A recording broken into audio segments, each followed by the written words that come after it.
अरावली पर्वतों की चोटियों पर सूर्य की किरणें जैसे ही उतरतीं, पूरा सिंधावन राज्य सुनहरी रोशनी में नहला जाता। हवा में हल्की ठंडक, लेकिन राजमहल के आसपास एक अजीब सी बेचैनी तैरती रहती थी। इस राज्य की सबसे बड़ी पहचान राजकुमारी मृणालिनी। उसका सौंदर्य किसी साधारण राजकुमारी जैसा नहीं था। उसकी आंखें तेज, चमकीली और भीतर बहुत गहराई लिए हुए थीं। आती थी कि उसके दिल में कैसी बेचैनी है, लेकिन उसकी आंखें सच बता देती थीं।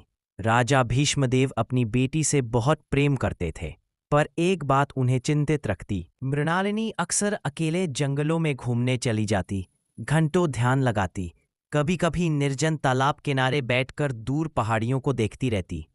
कहते हैं कि एक रात उसने चांद को देखकर कहा था, मैं किसी ऐसे व्यक्ति की प्रतीक्षा कर रही हूं जिसे मैं जानती भी नहीं, पर शायद वही मेरा भाग्य है। उसकी ये बातें सुनकर दासियां भी डर जातीं, पर राजकुमारी के भीतर की बेचैनी का कारण सिर्फ वही जानती थी। बचपन की एक अधूरी स्मृति। कहानी की जड़। जब मृणालिनी लगभग 5 वर्ष की थी, एक दिन राजमहल के बगीचे में एक अजनबी बालक आया था। वह न तो किसी राजवंश जैसा लगता था, न किसी आम गांव का। कपड़े साधारण, लेकिन आंखें बेहद तेज, जिज्ञासु, चमकती हुईं। राजकुमारी उस समय अकेली थी। वह लड़का उसके पास आया, मुस्कुराया और बोला, तुम्हें डरने की जरूरत नहीं। मृणालिनी उस बच्चे के साथ खेली, हंसी, बातें की, पर जैसे ही शाम ढली, वह बालक अचानक गायब हो गया। राजकुमारी ने दासियों को बताया, राजा को बताया, लेकिन किसी ने उस लड़के को आते जाते नहीं देखा था। राज्य के पुरोहित ने कहा, यह साधारण बालक नहीं था, शायद किसी दिव्य स्थान से आया संकेत या भविष्य का कोई गुप्त रक्षक। इसके बाद राजकुमारी कभी उस बच्चे को भूल नहीं पाई। उसे सिर्फ उसकी आंखें याद रहीं, तेज, गहरी, भविष्य से भरी हुई। अब वर्तमान में लौटते हैं। समय बीतता गया, मृणालिनी जवान हो गई, लेकिन एक दिन सिंदावन के राजमहल के मुख्य द्वार पर एक रहस्यमयी साधु पहुंचा। उसकी जटाएं कंधे तक बिखरी हुई, शरीर पर भस्म लगी हुई, लेकिन उसका चेहरा अजीब सी पवित्र चमक लिए हुए था। साधु ने महल के सैनिकों से कहा, मुझे राजकुमारी से मिलना है। उनके जीवन का सबसे बड़ा निर्णय आज से शुरू होने वाला है। सैनिक साधु को भीतर लाए। राजा भीष्मदेव को साधु पर बिल्कुल भरोसा नहीं था, पर उन्होंने मिलने का आदेश दिया। साधु महल में जैसे ही पहुंचा, उसकी निगाहें सीधे राजकुमारी के ऊपर टिक गईं, और उसी क्षण मृणालिनी की धड़कन रुक सी गई। वो आंखें, वही गहरी, वही तेज, वही चमक जिसे उसने बचपन में देखा था। उसके होठों से बस एक ही शब्द निकला, तुम। साधु मुस्कुराया, लेकिन उसने कुछ नहीं कहा। राजा ने पूछा, हे साधु, कौन हो तुम और मेरी बेटी के भाग्य के बारे में क्यों बोल रहे हो? साधु शांत स्वर में बोला, राजकुमारी का जीवन किसी साधारण राजकुमारी जैसा नहीं। उसकी नियति में एक महायुद्ध, एक त्याग और एक दिव्य विवाह लिखा है। महाराज क्रोधित हो गए। दिव्य विवाह और एक साधु बोल रहा है, क्या तुम उसके दिमाग को भ्रमित करना चाहते हो? साधु ने दृढ़ता से कहा, मैं सत्य कह रहा हूं। राजकुमारी पिछले जन्म की एक अधूरी प्रतिज्ञा अपने साथ लाई है। मृणालिनी धीरे धीरे साधु के पास आई। उसने पूछा, क्या हम पहले मिल चुके हैं? साधु की आंखें नम हो गईं, पर उसने जवाब नहीं दिया। राजकुमारी भीतर से कांप गई, क्योंकि वह जानती थी ये वही आंखें थीं जिनने उसने बचपन में एक अनजाना सुकून पाया था। साधु की भविष्यवाणी। महल के सभा भवन में साधु ने भविष्य बताया, दुश्मन राज्य कुरुवन जल्द ही आक्रमण करेगा। उनके पास एक दैत्य समान योद्धा है, पार्थल। राजकुमारी की उपस्थिति के बिना इस युद्ध में जीत असंभव है। राजा बोला, राजकुमारी, युद्ध में? क्या तुम पागल हो गए हो? साधु ने कोमली कहा, राजकुमारी केवल राजकुमारी नहीं, वह एक संरक्षिका है जिसके शरीर में देवी की ऊर्जा विराजमान है। युद्ध में उसकी भूमिका अनिवार्य है। पूरा दरबार स्तब्ध। मृणालिनी खुद डर गई, पर उसके मन में एक आवाज आई, सत्य यही है। कुछ दिनों बाद दुश्मन राज्य के जासूसों की गतिविधियां बढ़ गईं। चारों ओर से खबरें आने लगी कि कुरुवन का सेनापति पार्थल बेहद खतरनाक है। वह अपने हाथों से ही सैनिकों को चीर सकता है।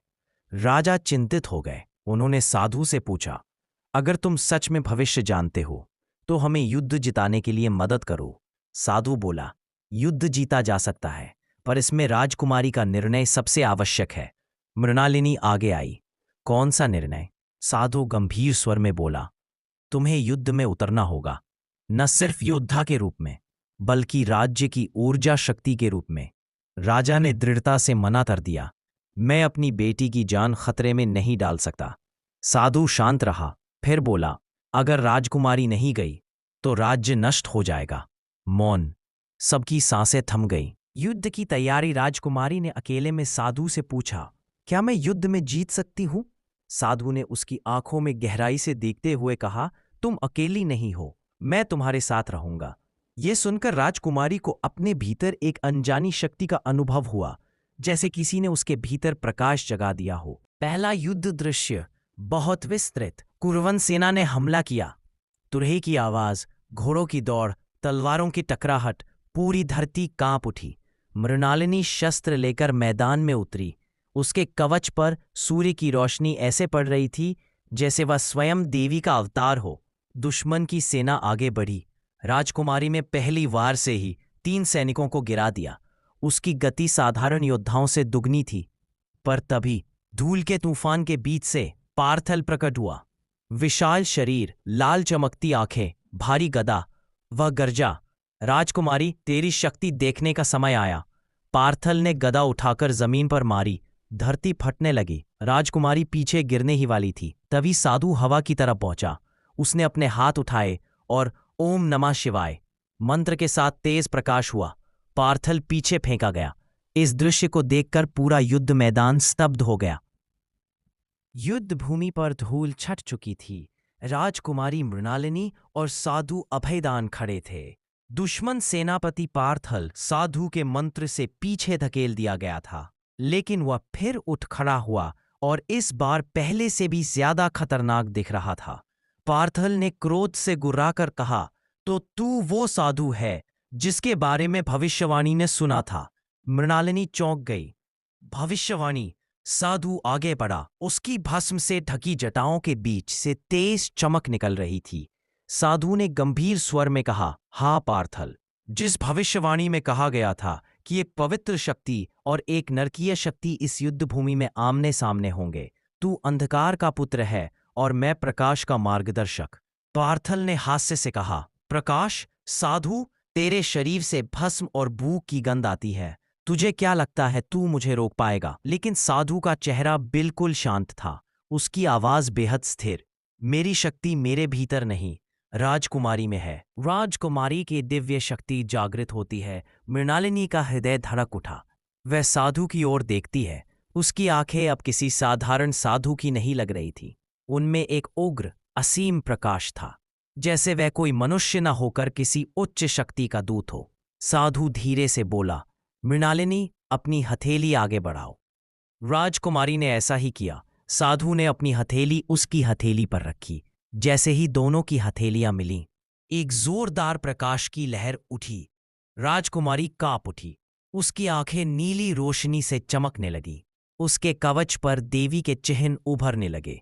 सैनिकों ने घबराकर कहा, राजकुमारी बदल रही हैं। साधु ने मंत्र उच्चार किया, ऊम ह्रीम काल्याणी नमः। तुम देवी की वंशज हो, उठो। मृणालिनी का शरीर हल्का होने लगा। उसके चारों तरफ प्रकाश का चक्र घूमने लगा। अब वह साधारण मानव नहीं रही। पार्थल बनाम दिव्य राजकुमारी। पार्थल पीछे हट गया। ये क्या है? राजकुमारी में वो शक्ति कैसे? मृणालिनी का स्वर अब गूंजदार और गहरा था। मैं साधारण राजकुमारी नहीं, मैं उस शक्ति की वारिस हूं जो अंधकार को नष्ट करने के लिए जन्म लेती है।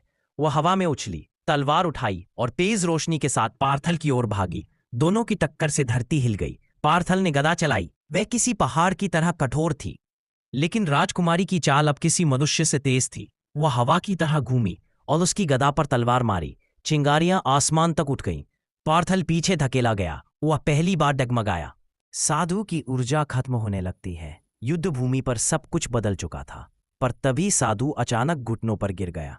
मृणालिनी चौंक कर बोली, क्या हुआ साधु? साधु ने भारी सांसें लेते हुए कहा, मेरी शक्ति तुम्हें जगाने में मैंने बहुत खर्च कर दी। अब मैं अधिक देर तक इसे थाम नहीं सकता। राजकुमारी की आंखें भर आई। पर युद्ध अभी खत्म नहीं हुआ था। पार्थल की अंतिम चाल। पार्थल ने साधु को कमजोर देखकर एक दानवी हंसी हंसते हुए कहा, अब समझ में आया साधु असल में सिर्फ एक माध्यम है। जिस दिन उसकी सांसें थम जाएंगी, राजकुमारी की शक्ति भी मिट जाएगी। मृणालिनी गुस्से से कांप उठी। यदि तूने उसे छूने की कोशिश की तो मैं तुझे मार डालूंगी। आर्थल गरजा, तो पहले मुझे रोक कर दिखा। और उसने सीधे साधु की ओर छलांग लगाई। उसकी गदा आसमान में घूम रही थी, जैसे वह पूरी धरती को तोड़ देगी। राजकुमारी चिल्लाई, नहीं। वह बिजली की तरह आगे बढ़ी, पर अगले ही क्षण एक तेज प्रकाश आसमान से उतरा। साधु ने जोर से मंत्र बोला, ओम नमो भवाय, और अचानक सभी थम गए। पार्थल वहीं रुक गया, उसकी गदा हवा में ठहर गई। राजकुमारी स्तब्ध, सैनिक स्तब्ध। यह कौन सी शक्ति थी? और यहीं आता है साधु का सबसे बड़ा रहस्य, जो आपकी कहानी का टर्निंग पॉइंट बनेगा।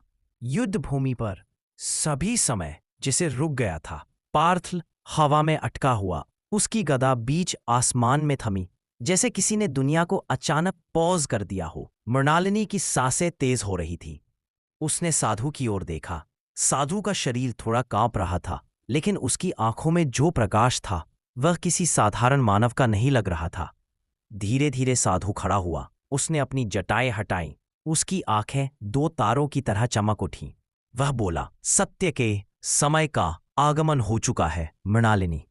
राजकुमारी ने डर, आश्चर्य, प्रेम सभी मिलकर कहा, तुम आखिर हो कौन? साधु मुस्कुराया। उस मुस्कान में वर्षों का दर्द, त्याग और प्रेम था। उसने दोनों हाथ आकाश की ओर उठाए। प्रकाश की लहरें उसके शरीर से निकलने लगी, भस्म धूल बनकर उड़ने लगी। उसकी जटाएं हवा में फैल गईं और अचानक भस्म पिघलने लगी। वस्त्र बदलने लगे, चेहरा तेजस्वी होने लगा, कंधे चौड़े होने लगे, आंखों में दिव्य अग्नि जगने लगी। राजकुमारी पीछे हट गई। ये तुम क्या बन रहे हो? कुछ ही क्षणों बाद अब वहां साधु नहीं था। वहां खड़ा था एक युवा, दिव्य, तेजस्वी ऋषिपुत्र। शरीर पर हल्का कवच, माथे पर तेज और आंखों में वही चमक जो मृणालिनी ने बचपन में देखी थी। मृणालिनी कांपते हुए बोली, ये मैं तुम्हें जानती हूं।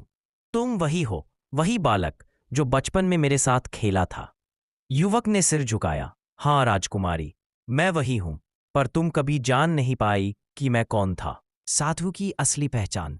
ऋषि वशिष्ठ का वंशज आर्यमित्र युवक बोला, मेरा नाम आर्यमित्र है। मैं साधारण साधु नहीं, मैं ऋषि वशिष्ठ की वंश परंपरा का वारिस हूं, एक महाशक्ति का धारक और तुम्हारा संरक्षक। मृणालिनी की आंखें भर आईं। लेकिन तुम साधु क्यों बने? राजमहल में क्यों नहीं आए? मुझसे छिपकर क्यों रहते रहे? आर्यमित्र की आंखें नम हो गईं। पिछले जन्म का बंधन, आर्यमित्र ने धीरे धीरे कहा, क्योंकि हमारा संबंध इस जन्म का नहीं मृणालिनी, हमारा बंधन पिछले जन्म से जुड़ा है। राजकुमारी स्तब्ध। युवक आगे बोला, पिछले जन्म में तुम एक महान राजकुमारी थी आर्या, और मैं था तुम्हारा राजपुरोहित। पर सिर्फ पुरोहित नहीं, तुम्हारा जीवन साथी बनने वाला। मृणालिनी के होंठ कांपने लगे। क्या हम विवाहित थे? आर्यमित्र ने गहरी सांस ली। हाँ, पर विवाह पूरा होने से पहले ही एक दानवी शक्ति ने तुम्हें मार दिया। उसे रोकने की कोशिश में मैं भी मारा गया। मृणालिनी का गला सूख गया, उसका शरीर कांप उठा। आर्यमित्र ने आगे कहा, तुम्हारी मृत्यु से पहले तुमने एक प्रतिज्ञा ली थी, मैं फिर जन्म लूंगी और जिसे मैं प्रेम करती हूं उससे विवाह करूंगी। राजकुमारी की आंखों से आंसू बहने लगे। आर्यमित्र बोला, मैंने भी प्रतिज्ञा ली थी, मैं तुम्हारी रक्षा करने लौटूंगा। बचपन में क्यों मिले थे? मृणालिनी ने पूछा। तो वह बचपन में आना और फिर गायब हो जाना? आर्यमित्र मुस्कुराया। मैं पूर्ण रूप से इस जन्म में उतर नहीं सकता था। मैं एक छाया की तरह तुम्हें देखने आया था, लेकिन मेरी शक्ति कम थी, इसीलिए अचानक गायब हो गया। राजकुमारी भावुक होकर पास आई। तो तुम हमेशा मेरे आसपास थे? हमेशा। आर्यमित्र की आवाज गहरी थी। जब तुम जंगल में ध्यान करती थी, मैं वहां था। जब तुम रोती थी, मैं शांति बनकर तुम्हारे पास खड़ा रहता था। जब तुम अकेला महसूस करती थी, तुम्हारे मन में जो आवाज आती थी वह मैं ही था। राजकुमारी के आंसू लगातार बह रहे थे। आर्यमित्र का त्याग। मृणालिनी ने पूछा, तो तुम साधु क्यों बने? आर्यमित्र ने कहा, क्योंकि मेरा एक ही उद्देश्य था, तुम्हारी रक्षा करना। और इसके लिए मुझे अपने सभी इच्छाओं का त्याग करना पड़ा, प्रेम भी, विवाह भी, संपत्ति भी। मृणालिनी ने उसके हाथ पकड़े। तुमने मेरे लिए यह सब त्याग दिया? आर्यमित्र ने शांत स्वर में कहा। तुम मेरे लिए सिर्फ एक राजकुमारी नहीं, मेरी आत्मा हो मृणालिनी। मृणालिनी रोते हुए बोली, और मैंने तुम्हें पहचाना तक नहीं। इस जन्म में पहचानना आसान नहीं था। भाग्य ने हमें फिर से मिलाया, क्योंकि विवाह अभी भी अधूरा है। यह सुनते ही हवा रुक गई। आर्थल फिर से सक्रिय होता है। उसी समय रुकी हुई हवा फिर चल पड़ी। गदा नीचे गिरने लगी। पार्थल की आंखों में फिर से लाल ज्वाला जल उठी। वह जोर से चिल्लाया, तुम्हारी प्रेम कहानी खत्म, अब मौत का समय है। आर्यमित्र ने तलवार संभाली। मृणालिनी ने भी हथियार उठाए। आर्यमित्र बोला, इस बार हम साथ लड़ेंगे। राजकुमारी ने कहा, पिछले जन्म का युद्ध आज पूरा करेंगे। और दोनों युद्ध के लिए तैयार हो गए। पार्थल का असली रूप। काल गर्जन। सारी युद्धभूमि अचानक शांत हो गई थी। साधु की आवाज गूंज रही थी। राजकुमारी की शक्ति आसमान में दहक रही थी। लेकिन पार्थल, वह हिल भी नहीं रहा था। ऊपर से जमी रोशनी हटते ही उसके शरीर में एक भयानक परिवर्तन शुरू हुआ। धीरे धीरे उसकी त्वचा फटने लगी। नाक से काला धुआं निकलने लगा। उसकी आंखें चमकने लगीं, लाल अंगार जैसी। राजकुमारी ने हैरान होकर कहा, ये क्या हो रहा है इसे? साधु की सांसें भारी थीं, मगर आवाज अब भी दृढ़। ये पार्थल नहीं, काल गर्जन है। अंधकार का वो पुत्र जिसे प्राचीन ऋषियों ने बंद कर दिया था। जैसे ही ये नाम बोला गया, धरती एकदम कांप उठी। पार्थल गर्जा, तुमने मुझे रोक लिया था साधु, एक जन्म में नहीं, 1000 जन्मों में भी नहीं रोक पाओगे। उसकी देह विशाल बनने लगी। 8 हाथ, काली लपटें, पीठ पर कांटेदार पंख और माथे पर तीसरी आंख। युद्ध भूमि पर खड़े सभी सैनिक भय से जमीन पर गिर गए। काल गर्जन का प्रकोप शुरू होता है। उसके पहले हमले से ही पहाड़ों जैसी चट्टानें टूट गईं। एक ही झटके में वह 10 सैनिकों को हवा में फेंक देता है। राजकुमारी मृणालिनी तलवार को कसकर बोलती है, मैं तुझे रोकूंगी कालगर्जन। कालगर्जन हंसा, राजकुमारी, तू मेरा मुकाबला नहीं कर सकती। तेरी शक्ति तो सिर्फ साधु से जुड़ी है। साधु मरता है तो तू भी कमजोर पड़ जाएगी। साधु घुटनों पर गिरता है, आंखों से खून की धार निकल रही है। राजकुमारी का साहस बनाम दानव की शक्ति। मृणालिनी ने तलवार उठाई और हवा में उछली। पहला वार आकाश को चीर गया। तलवार काल गर्जन की 4 भुजाओं से टकराई।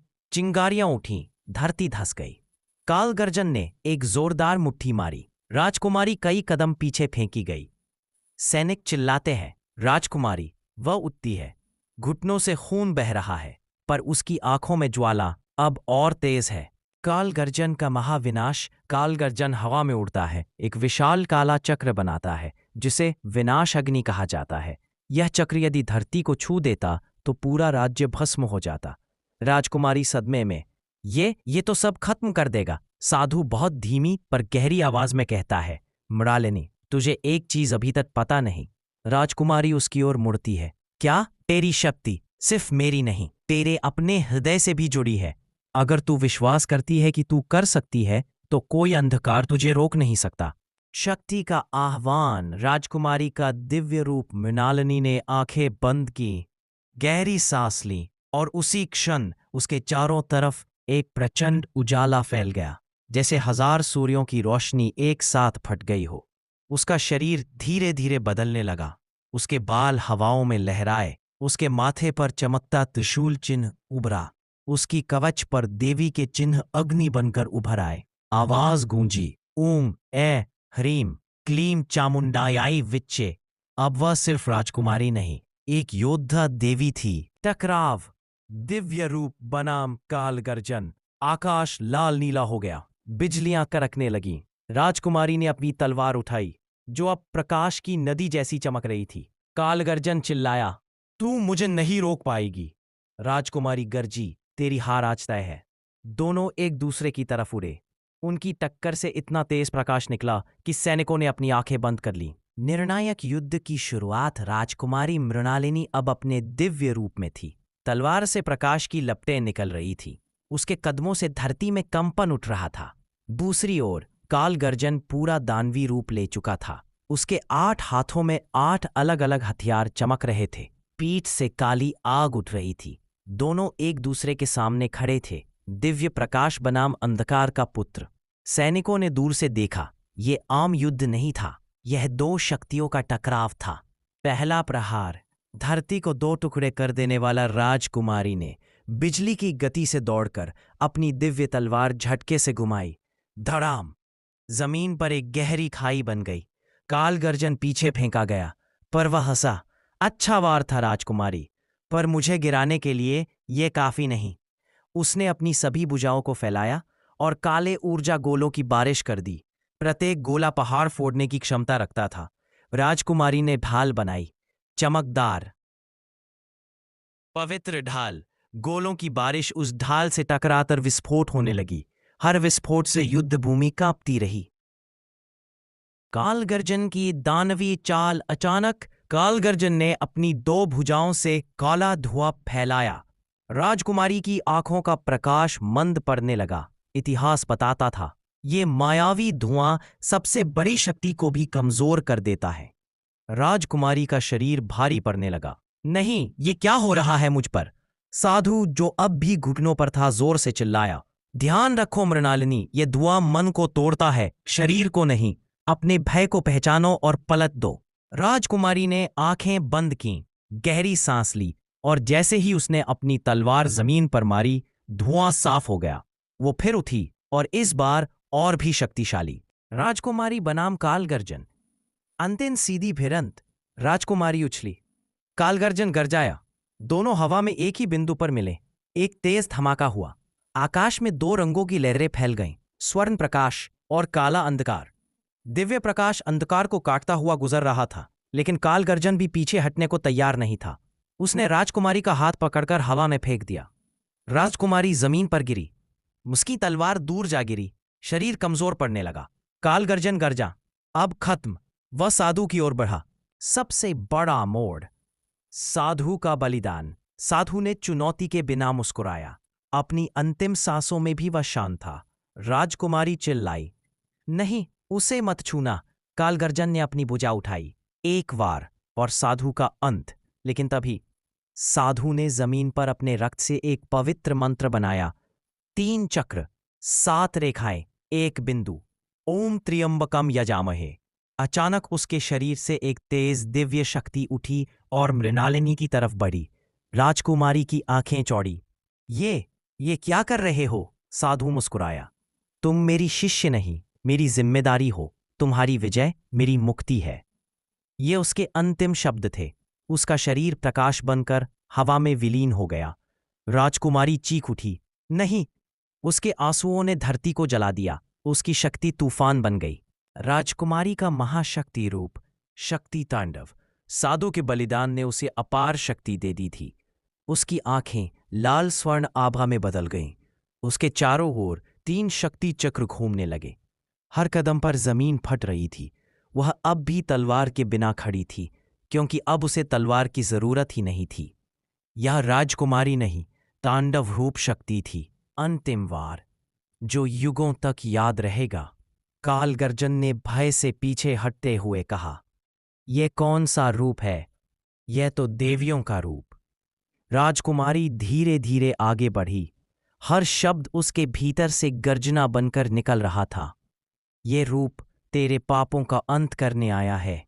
वह उछली और अपने दोनों हाथों से एक विशाल तेजो आघात बनाया और उसे सीधा कालगर्जन के हृदय में उतार दिया। एक पल, फिर पूरा आकाश फटने जैसा धमाका। कालगर्जन जमीन पर गिरा। उसके 8 हाथ टूटकर धूल में बदल गए। तीसरी आंख बुझ गई। उसका विशाल रूप धीरे धीरे पिघलकर काले धुएं में बदलने लगा। उसकी आखिरी आवाज, यह अंत नहीं, और वह नष्ट हो गया। युद्ध समाप्त, लेकिन कहानी अभी खत्म नहीं। सैनिकों ने खुशी से नारा लगाया, राजकुमारी की जय। पर राजकुमारी चुप थी। उसकी आंखों में आंसू थे।